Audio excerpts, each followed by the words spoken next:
Welcome to the Voices That Propel Us, stories of justice, action, and community, a space where justice meets action and community voices rise.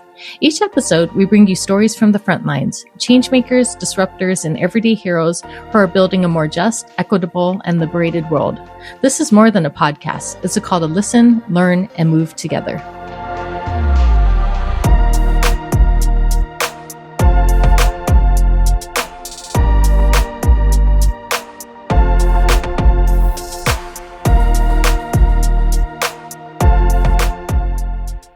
You were just listening to music from the incredibly talented Stephen Cong. You can find him on Spotify and Bandcamp. Today, we are actually very fortunate to have him return on this podcast. Stephen is a queer Chinese-American MC and a West Coast native. He found a love for rap as someone who was an outsider in every way during his teenage years. Music became a safe haven to share his truths and center his voice. By extension, his songs centered the voices of those who are often pushed to the margins, even though our experiences and perspectives can be just as universal. Stephen has performed at events across the Bay Area, from San Jose to San Francisco, including the A&PI Stage at San Francisco Pride. Okay, well, hi, Stephen. Thank you so much for coming back again. I'm really, really excited and grateful that you're here to, just share your stories again. How are you doing today? I'm doing great. Thanks so much for having me back. Yeah, no, of course. I'm excited to see where this conversation will go. So just to start off with, for those folks who didn't get a chance to listen to our first conversation with each other, can you please reintroduce yourself? Yeah, I'm Stephen Cong, and I am someone who makes music. I primarily rap, and I've been rapping for, I think, cumulatively about, at this point, 12 to 13 years. I mostly started in high school, continued through college, and then I drifted away from it for a little bit in my 20s once I got into the work world. And I got back into music, rap specifically, after I turned 30 because I wanted to say goodbye to my 20s in a way that made sense and was impactful. And I looked at the music I made in my first chapter with rap, and there was one song that really stood out that was very personal, and I wanted to give my younger self something that they weren't able to do in their early 20s, which is record a song professionally by the actual beat, so it's not tagged with the producer's voiceover, and just make it a very quality product. And I think when I posted that studio professional mix to Facebook and SoundCloud, I was kind of surprised by how much support I got from family and friends. And that just made it so that one thing led to another. And now I'm still doing rap more intensely than I have ever done 2 years back into returning music. Yeah, no, thank you for saying that. And I think that's really beautiful what you said. What would you say to your younger self, or what do you think your younger self would actually say to you, just seeing your accomplishments right now? Is this something that you could have imagined that would have been your life path? Absolutely not. I Okay. think my younger self would probably look at what's going on now and be really, really surprised. Because it took me a long time to get my foundations together with rap when it comes to the technical aspects of the craft. And I think I spent much of my earlier years learning rap being very bad at it. And so I think for most of high school, for a bit of college, there were still things I was struggling to understand in terms of the technique. And so for most of my earlier years, I was like that person who was not good at rap, that wanted to keep doing it. And people were always kind of confused, why are you still trying, And so I think for them to kind of see me now having music that I think is good, that's resonating very broadly on social media platforms and Spotify, would be kind of mind-blowing for them back then. No, that's so cool. Is there anything that you would actually tell your younger self if you were able to, give yourself any advice or words of encouragement? Would you say something to him if you had the chance to? Yeah. What I would say now is with the gift of perspective and age, I would say that, it's okay for the technique to not be there right now. What matters is that you're in it because you have something to say and you value rap for what it is and how powerful it is as a form of expression. And honestly, as long as people keep doing it, whatever it is for them that they're passionate about, the technique, the technical components will come together over time. It might not be as fast as for other people. It might be Yeah. faster than some people, but everyone has their own pace and their own journey. Like if you're in it for a reason that's genuine, that's valid, and that's like very meaningful for you, you keep doing it. And you might suck at it for a really long time, but that's gonna end one day. And one day your foundations will come together, and after it does, everything's gonna be quality from there. Yeah, no, thank you for sharing that. And I know that you talked a little bit about this before, but I love if you could further elaborate in it. So, how would you describe your style and how has it been received? You know, it's funny. I actually asked ChatGPT to describe my style for me at one point, and I think it gave a pretty good answer. I think it's a very reflective, very Yeah. emotional, very focused on storytelling. Hmm. The music, the beats that I use is mostly made of organic instruments, or at least organic sounding instruments. Yeah. And there's an emotional arc to each song. And it's been Yeah. received, I would say, and ChatGPT also mentioned this too, which I think is very on Mhm. point. I think it's been kind of hot and cold, right? People who resonate with my message and really resonate with it, and they've been really Yeah. supportive. I've gotten private messages from people who said that my music has helped them with their own coming out journeys, with their Mhm.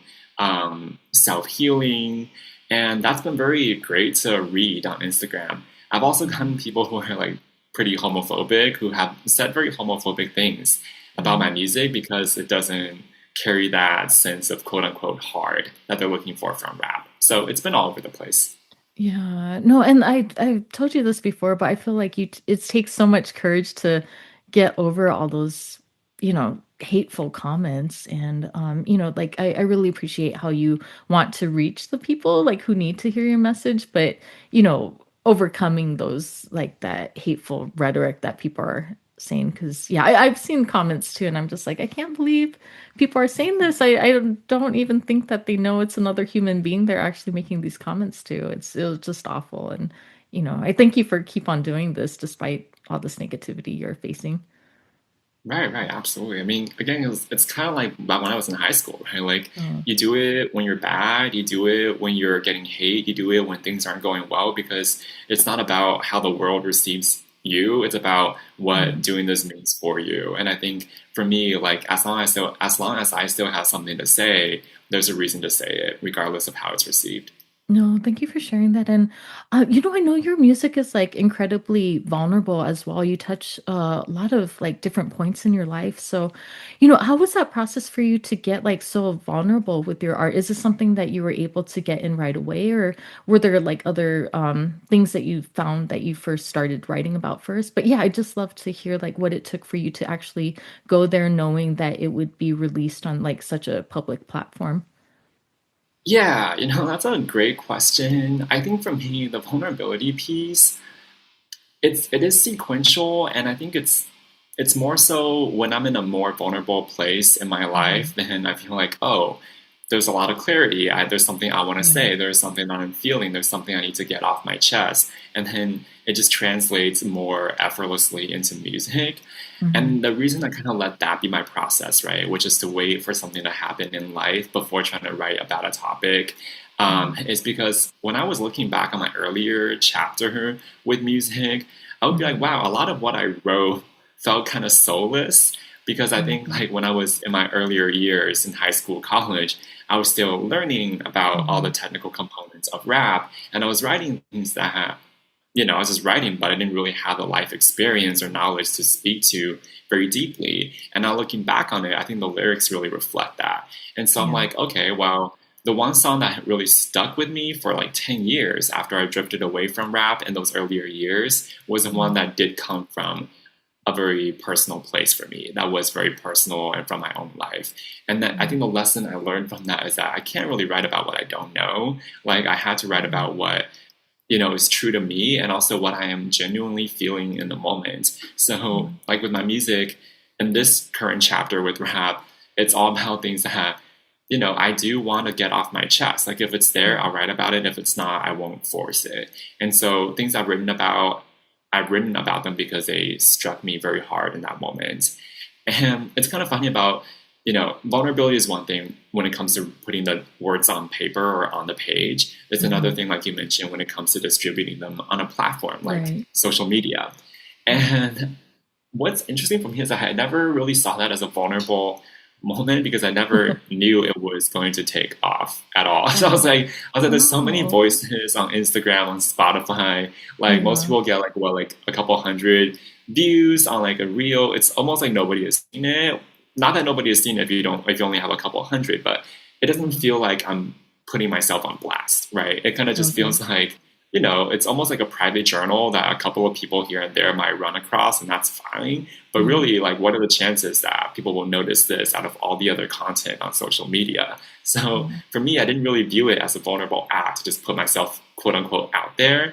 And then as things were blowing up, I was already so used to seeing this as like a private journal. Like I didn't Okay. see it any differently, even after more people started engaging with it. And then when people did start engaging with it, I'm like, I don't know any of these people, and they all leave like the same comments. So it Yeah. feels kind of impersonal to me, even after there was traction.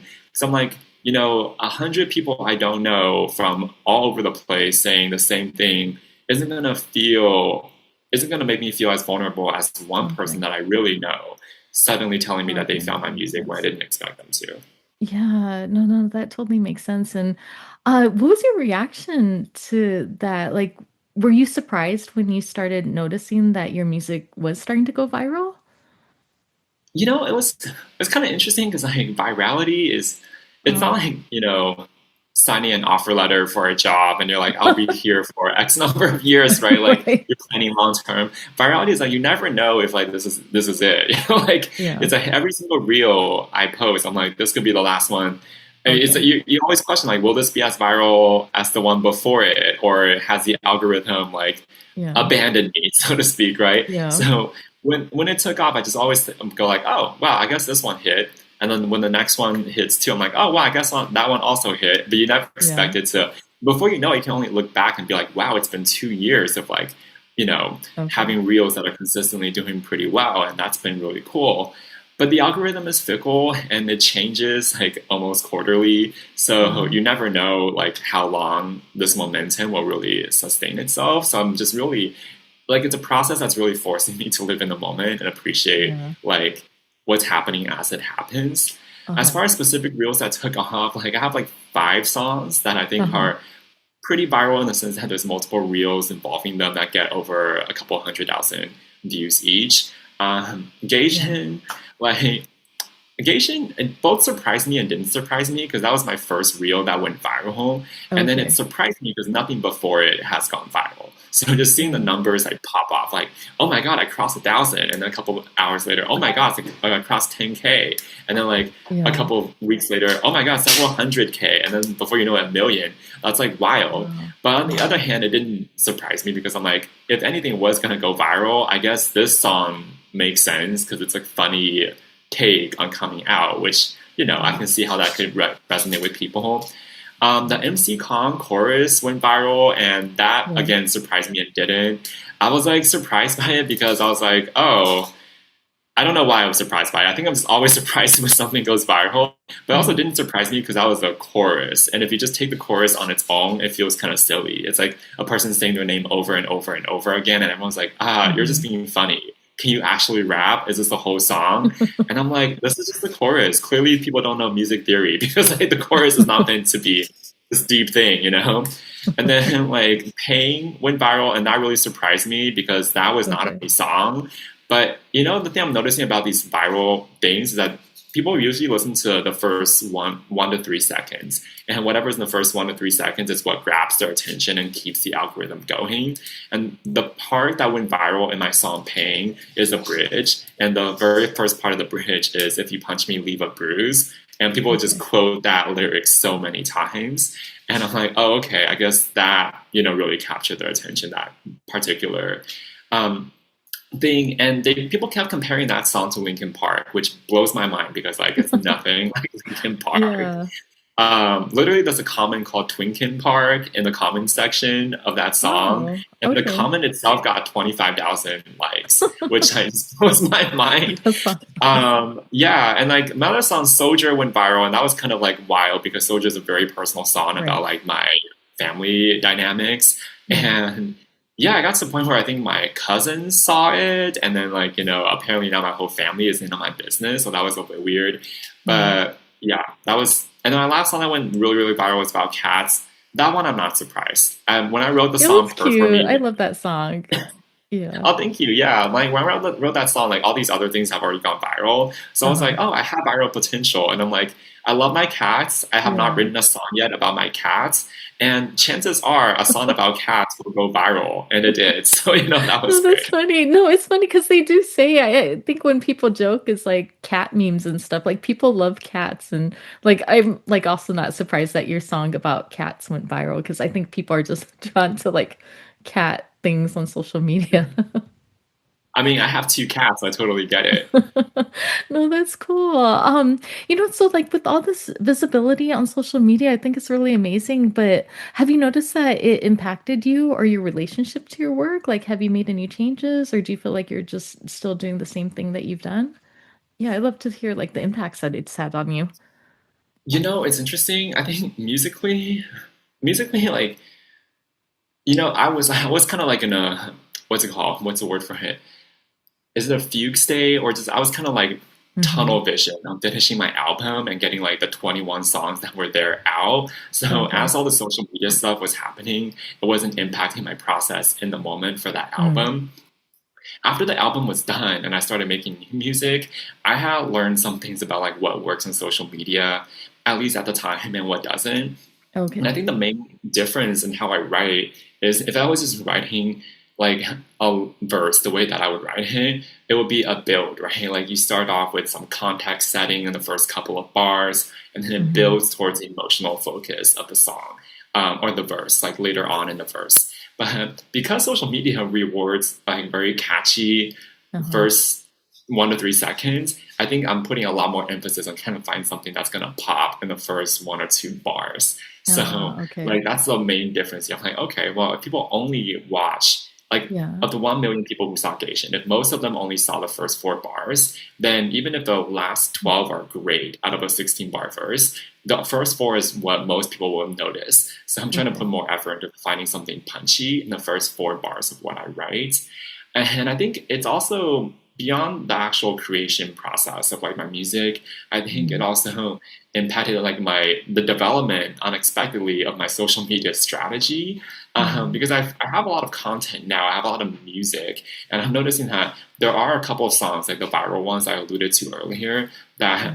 consistently do better than everything else I post. And then there are other songs where it's kind of a toss up. Like it might do well, it might not. I never really know. And Mhm. so it kind of spaced things out where like every time I post a reel around one of my very viral songs, like MC Congregation, Yeah. it gives me space or freedom, I believe, to experiment with a couple of songs I don't know how they would do for the next couple Okay. of reels. And if they do well, I'll continue experimenting. If they Yeah. are starting to do a downward trend, like, oh, this set of reels isn't performing as well, then I Hmm. might post another reel with one of my more viral songs just to kind of get myself back on track with the algorithm. So I think I'm also, as much as I'm learning about the algorithm, I think I'm also training the algorithm to kind of like Yeah. push me like with what I know is going to be successful or work well.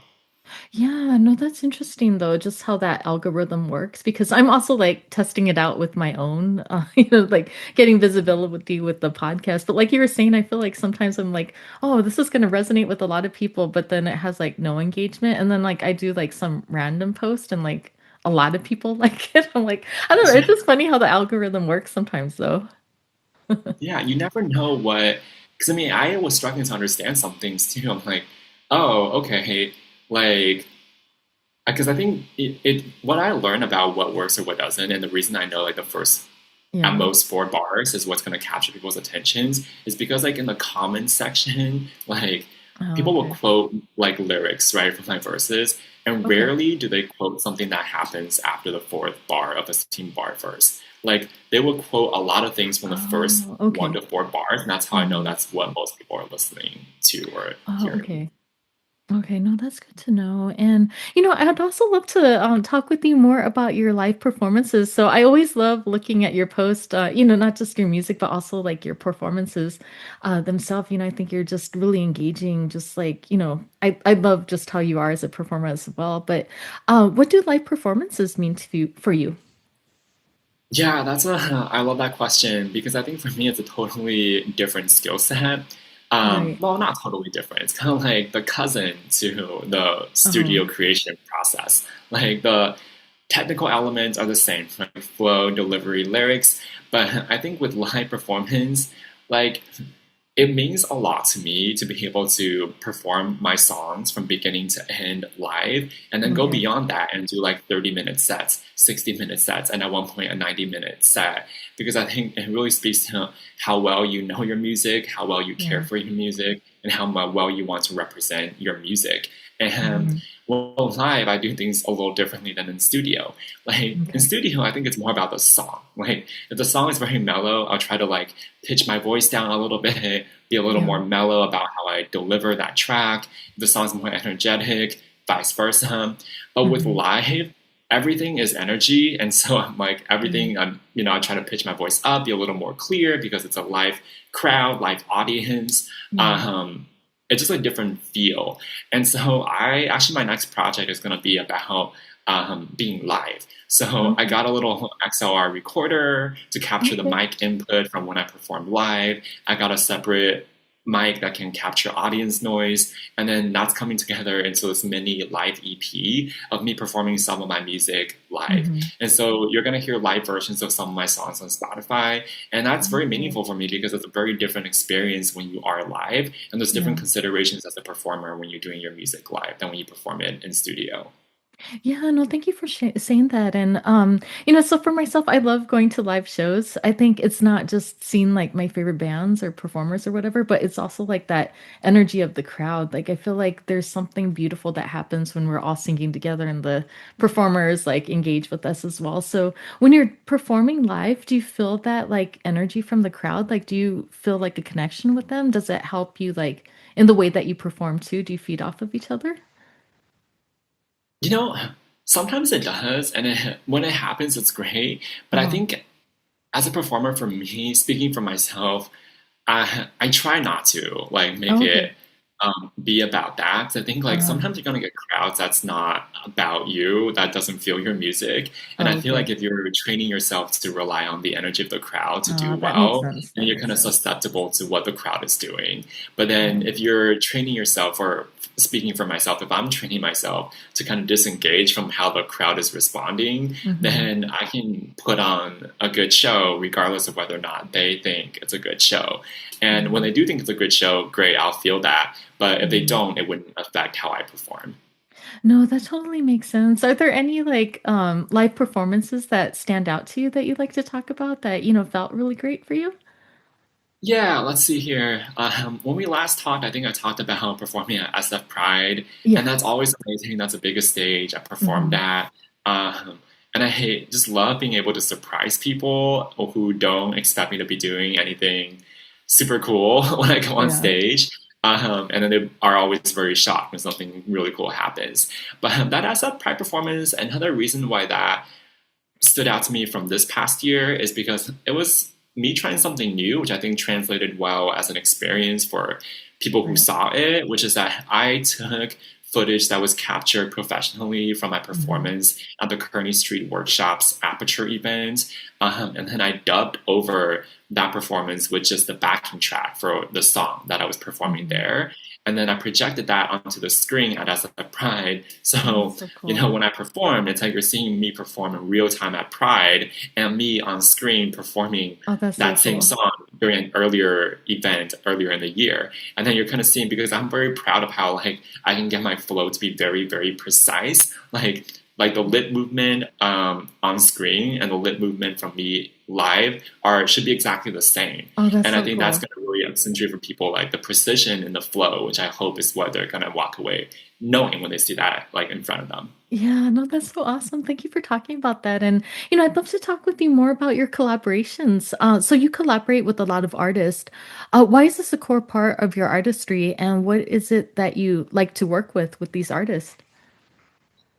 I think that's a good question. I think all the artists I've worked with, I'm so grateful to be able to work with them. They're so talented. Hmm. And I think it's about on the side when it comes to the collaborators, I want to work with people whose work I respect, who I respect as Yeah. people, and who I think have like talent that they invested in over time, so that what Hmm. they put out doesn't just reflect their talent but also their work. Because I think that's what I value for myself, and I want to work with people because I think music is really about community. Like Okay. I think people really, to be a musician who is able to perform semi regularly and then put Hmm. out music very regularly and then have a way of learning how to distribute effectively in different platforms, like that involves so many skill sets beyond just your actual music and craft. You need to be Yeah. able to be in community, work with community, and give back to community. And so I think for me, that's an important aspect of why I collaborate. And the other Yeah. one is also just pushing myself um, to do new things and learn new things related to being a musician. That's not just about the music. Like Uh-huh. artist curation is a very important part of putting out good work. And I think for Yeah. me, it's always about the end product. What is the music that I'm putting out there? I know what I can do. But how would this idea sound if this person's voice was in the chorus instead of mine, right? Or how would Mm. this idea sound if this person's guitar line was here instead of the beat? And I think to be able to make that vision real and Hmm. answer that question, you got to know how to work with different people, their schedules, and manage different kind of artists. Because managing artists is part of the creative process, and that's Yeah. something that's not apparent when you're just at the point of focusing on your own skill sets. So it's just me about broadening my horizons and what I can do as a musician holistically.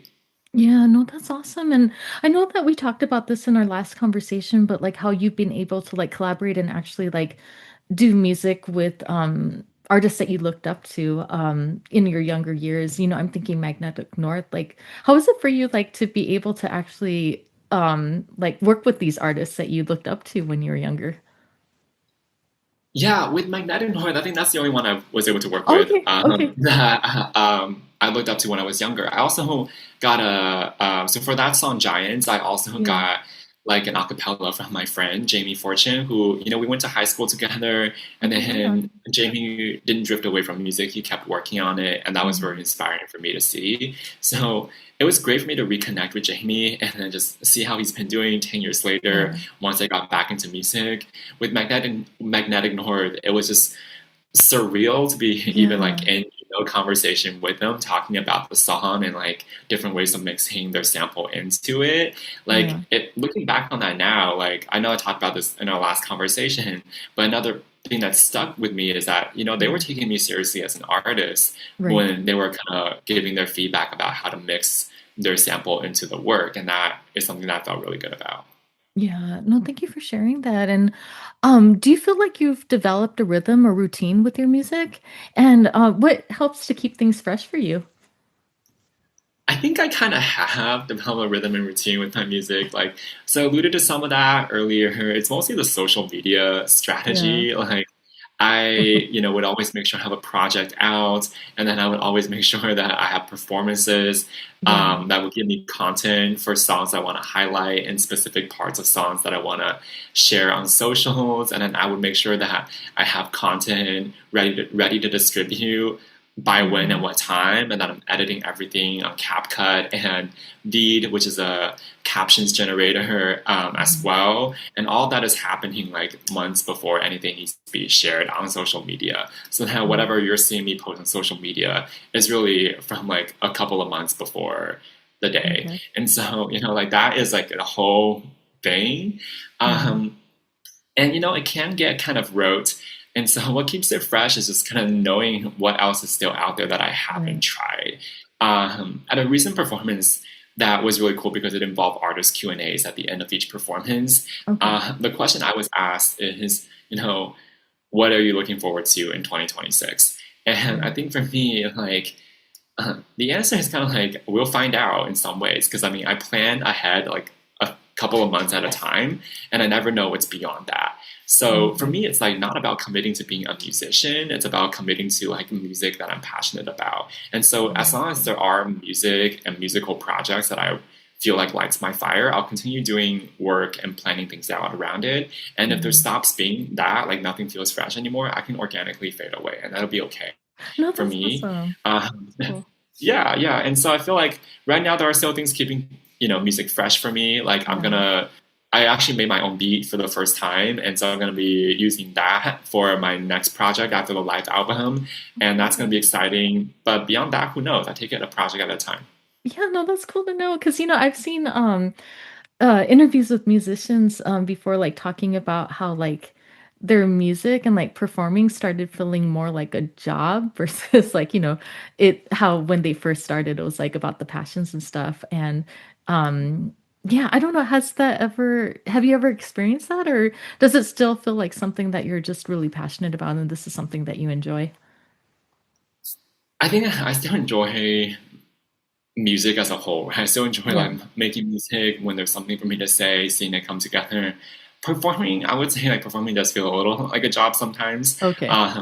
Like not in a bad way, just in the Yeah. sense that it kind of like it does kind of lose its luster after a little bit, but it also depends on like what the performance is. Like I think at the Yeah. scale that I'm performing at, like I'm still appreciative of all the opportunities for Mhm. sure, but it doesn't feel daunting anymore to get up in front of people Mhm.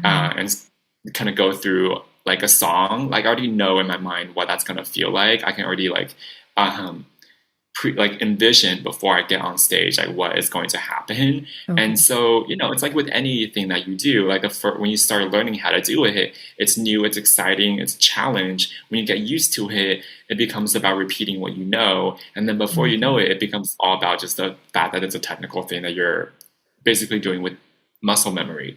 And Yeah. so I'm kind of at that point with performances. But if Okay. you put me in front of like a crowd of 1,000, which hasn't happened before, I'm sure that'll be different. So, it's like it Okay. depends on like what kind of performance you're talking about. Yeah, no, thank you for sharing this. And, thank you again for your time. I had a really wonderful time talking with you. And, I just really admire how you like built this for yourself. And, I know a lot of people too who like want to do their own thing, but just don't know like the tools or, like might even not have that courage to like know what it is to take that first step. So, what kind of advice can you give to someone who is also thinking about starting up their own thing, but is having difficulty building up the courage to take that first step, or might not even know how to get started with their passions? Yeah, absolutely. I mean, I think as a disclaimer for myself, right? Like what I would share applies to me, and everybody obviously has Yeah. different needs, skill sets, things that they're doing, and so it could vary. But I think for me, looking back on my journey with music, if we're looking at this as an example, Yeah. I would say like it's good to have a long-term vision for like what you want to do. Um, because that's the reason you'll be asking this question in the first place, right? Like there's something you Yeah. want to do and you know high level what it is. But I Mhm. wouldn't feel the need to match that with a specific plan for how to get from beginning Right. to end with Yeah. that vision. I think like pair the broader vision with like a very specific plan for the first couple of steps and then see Hmm. how those feel, right? Like if you just set a short-term 2-month plan that'll take you like a fraction of the way towards your vision, that'll tell Hmm. you a lot about how it feels to even start that journey. And if that feels good, map out the next 2 months and then go from there and keep going until over time you have a clearer sense of how it feels for you to be doing the work that needs to be done to make that vision real. And then as you're Yeah. doing all that, the vision will organically broaden itself out into something that's more concrete for you. And the Hmm. closer you get to the finish line, the more clear it will be what that finish line looks like. And how it should be, right? You should take it this Yeah. journey a step at a time and let the finish line reveal itself to you. No, that's beautiful. Thank you for sharing that. And with this podcast too, like I've been like looking into other people's experiences, and I heard a lot of people actually give up early on because of like the slow growth and everything. And I've definitely seen it myself too, especially early on. Like I've seen weeks of like little to no engagement. And I definitely agree with you wanting to see that longer vision. But like for me too, I get like, oh, I don't know, am I putting value out there? Is this something that really resonates with people? But like then all of a sudden I just started seeing all this engagement and like how you're saying going viral. I haven't gone into that stage yet, but it just like going over that hump of like having imposter syndrome or wondering if like this is something that I should put my energy into. But yeah, is that something that like you could relate to as well? Like did you have slow growth at the beginning or yeah, I'd love to Oh just hear yeah. like what your process was or like what kept you going like because for me sometimes I got like oh wow I didn't have any engagement this week, should I keep doing it? But it just like keep doing it and I don't know, like we were saying, like taking it month by month, I can't could wouldn't have imagined that I'd see this kind of growth that I've had in just half a year.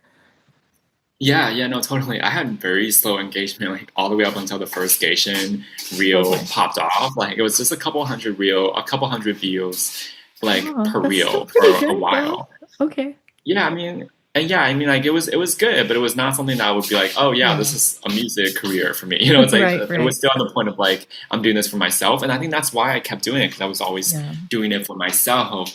And then but like the song Pain, for example, I put that out in 2023, and Pain was the first song that I, spent a whole month posting like multiple reels for and Mm. performing so many times and sharing so many stories. And that month of November in 2023, the song got like 7 streams on Spotify Yeah. after all that work, which felt, Yeah. a little disheartening. Not that that was my goal to get a whole bunch of streams, but when this second reel that I put out with Pain went really viral, Mhm. now like Pain has 1.5 million views on Wow. Instagram and like almost 3,000 streams on Spotify 2 years after I put it out. So you never know what's Mhm. going to happen with that. And I think for me, it's like I didn't have a long term vision of being a musician. I was like, Mhm. it just started off being like smaller, short term goals. Like, hey, Yeah. just finish this song, put it out. Finish that song, put it out. Maybe make an album, put that out. And I think my goals were less about like what I'm getting from my music and more so like what I'm giving to the work. And so it's always things that's in my control. Like I don't control how many people are gonna see my reels. I don't control what the algorithm will do tomorrow. But I can control like Mhm. what I want my songs to sound like and what I can do to make my music happen. And so when I kept my goals short term and focused on what's in my control, like I always felt satisfied even if the things happening around me weren't amazing. Right. And so I feel like Mhm. um so I can't say that I have a long term vision, but if I did start this with a long term vision, it could be to be a musician. But my short term goals would not be like having a Right. successful touring schedule. It would be Right. like, okay, finish an 4 song EP. And if that happens, great. And we'll go from there. Yeah. No, thank you for sharing that. And again, thank you for your time. Is there anything else that you'd like to leave to my listeners or anything else that you'd like for them to think about?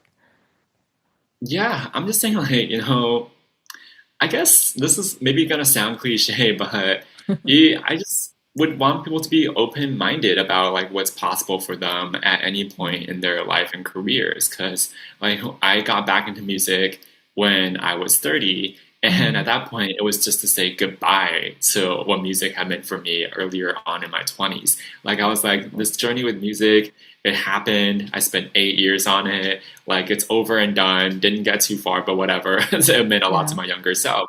And I had no idea that just re-recording that song as a Mhm. gesture of telling my younger self goodbye was going to actually ignite the true music journey that was coming for me later on in my life. That was totally unexpected. So I would just say stay open-minded to whatever is possible for you at whatever stage in your life, because you never know like when the book is actually when the book is actually closed on something that you thought Yeah. you've left behind.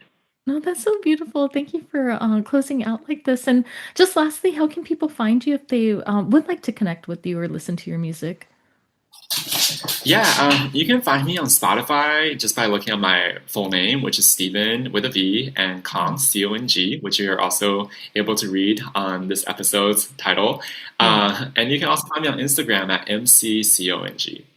Okay, great. Well, thank you again, Stephen. I had such a wonderful time talking with you, and I hope that you have a good rest of your day. And just, I wish you nothing but success moving forward. Thank you, same to you, Denise. Okay. Appreciate you for having me on. Thank you, of course.